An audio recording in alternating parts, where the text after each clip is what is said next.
Just go to the IRS.gov, search for charities, and look for foundations in your area. Most foundations like to support programs in their immediate area, but then you have the big ones. And here in North Carolina, we got a really big one. Z. Smith Reynolds. $214 million in market value assets last year after a bad year in the stock market. They give out, and they list very clearly on their website what they like to support. Community economic development, strengthening democracy. I think a lot of our stuff could fall there. Environment, there's your air quality stuff. Public education, social justice, and equity. And they're based in Winston-Salem. They will absolutely be interested in supporting justice in North Carolina. So finding out where these foundations are is the trick with foundation grants as opposed to government grants. That makes sense? All right, oh look, right there, apply for a grant. Nice and simple, I like that. Let's see. Now, if you're going to be doing grants full-time and you start to kind of get involved in it, I think you'll find that once you get your first grant funded, your chief is going to want you to be the grants person for like the whole county. And if that starts to happen, then some of these paid services might start to make sense. I don't benefit in any way if you get any of their stuff. There's the foundationcenter.org, there's eCivis, there's GuideStar. I like GuideStar because they have a free subscription, and then that gives you just the nuts and bolts of what's on somebody's 990, but then they try to get you to buy their premium subscription, which gives you the actual 990 form for any foundation you want to see, because it's all public record. And the premium subscription at GuideStar, last I checked, was $1,500 a year, which is a lot of money, but if you're going to be doing grants full time, you know, sometimes that starts to make sense. eCivis, I mentioned, ECIVIS is the Cadillac of grant research, foundation research engines. Their subscriptions start at $5,000 a year. They're based on the size of your jurisdiction, but the National League of Municipalities here in North Carolina pays that subscription for a lot of cities in the state. So your city might already be a member of the National League of Municipalities, and if so, check and see if you already have a subscription to eCivis. These guys assign a staff to find out what your needs are. They scour the Federal Register, the Journal of Congress, every day, and they do a good job of not clogging your inbox with too much stuff that you don't need. But it's expensive. Those are some things that are out there. Also, public libraries typically have subscriptions already paid to places like the Foundation Center and things like that to find the foundations. That's half the battle, is finding the foundations. And then you got to make sure that your proposal is supporting something that they want to do. And then you got to write well. And those are the 3 keys to getting foundation grants. ZSR we just did. Those are my email addresses. As you know, the SBI has just moved from the Department of Justice to the Department of Public Safety. I'm told that my ncdoj.gov email will not change anytime soon, but just in case it does, I'd like to give you my personal email too.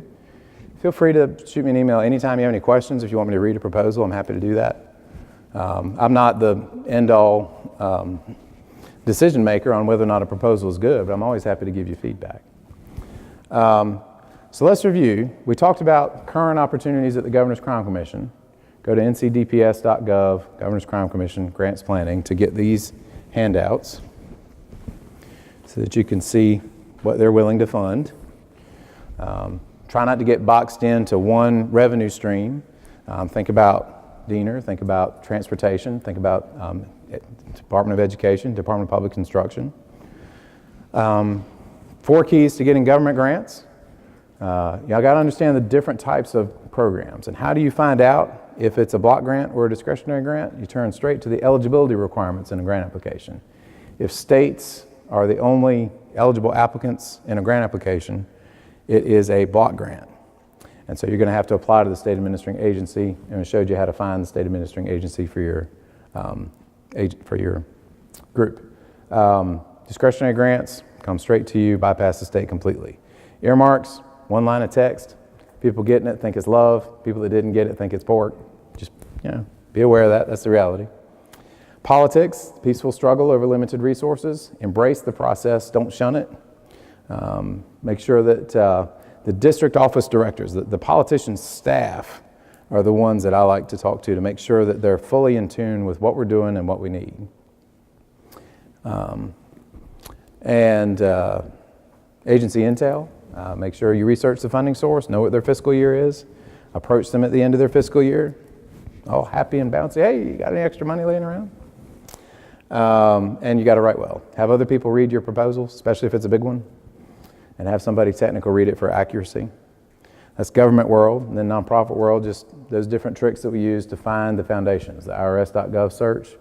GuideStar does have a free subscription. Your public libraries usually already have subscriptions to some of those sites. And the National League of Municipalities probably has subscription to some of those services as well. Open for any questions you'd like to ask. Neil can email my slides to you, or you can grab a business card and I'll send it to you directly. When you talk about getting called at the end of the year and asking to have everything, is that on an application you've already put in? No, it's a totally new process. So if they say, sure, we've got money, then you have to raise and write it. Then you have to start the whole thing. Yep. Now I say that it's possible that you've already submitted a grant for your $15,000, and then you call them in August of 2015 and say, hey, well, actually that's the Governor's Crime Commission, so that would be May of 2015, saying, hey, have you got any extra money that you could add to our $15,000? They'll say, no, we don't have any, apply next year, but it doesn't hurt to ask, because I think the worst thing that they'll tell you is, since you've called us and since we know you need the other 25, we'll put a little note in the file for next cycle. That's the worst thing that can happen. So it pays to ask. Don't bug them every week. You don't want to make them mad at you.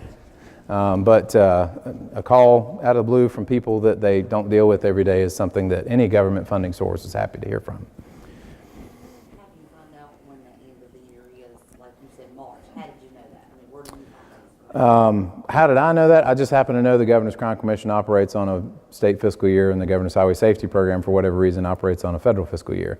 Call them up. What's your fiscal year? Why do you want to know that? I'll talk to you in August.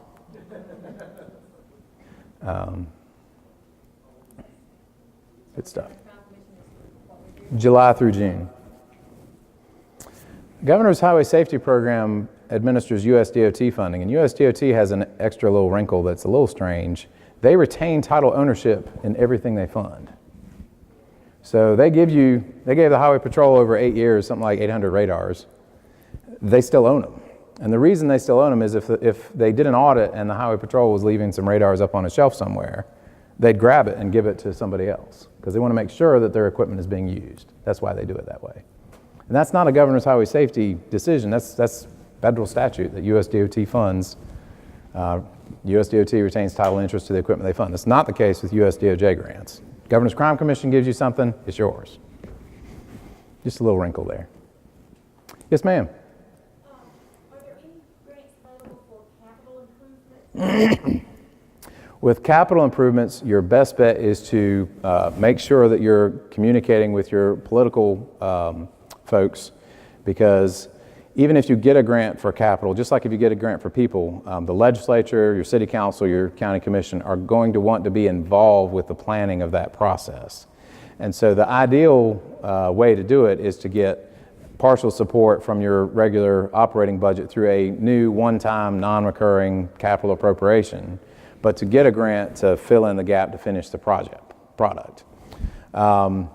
The National Guard has a new facility here in North Carolina in Raleigh, and they share it with Highway Patrol's dispatch office for that district, Emergency Management's Emergency Operations Center, DOT traffic cameras, and a whole bunch of other things. This is one 4-story building, and it's terrific. It's state-of-the-art.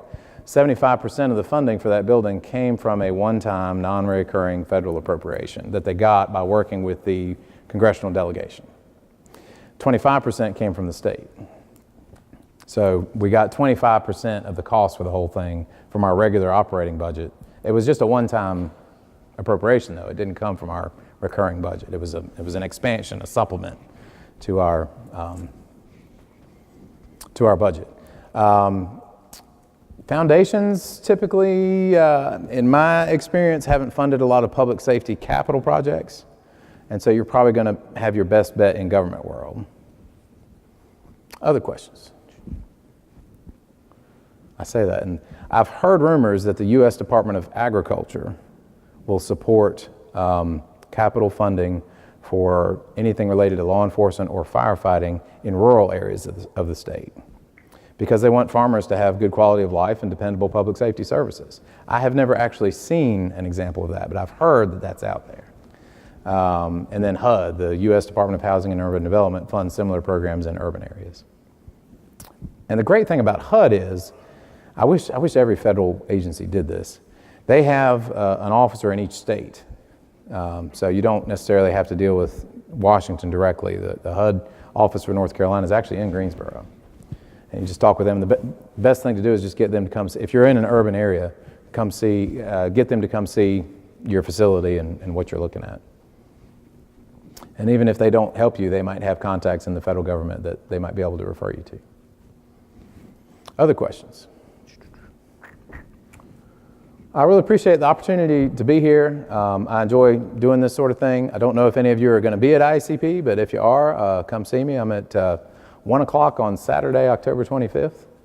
And I'll be down there for the SBI, and I knew that doing work in Orlando, seeing as how my wife and I are big Disney fans, I knew that I wouldn't be able to go without the family, so I'm driving down with everybody's luggage for a week, and the family's flying down after the conference. And so when I check in at the hotel in Orlando, I'm bringing like 5 suitcases in because I've got my wife's luggage, so that'll be interesting, but it'll be a good time.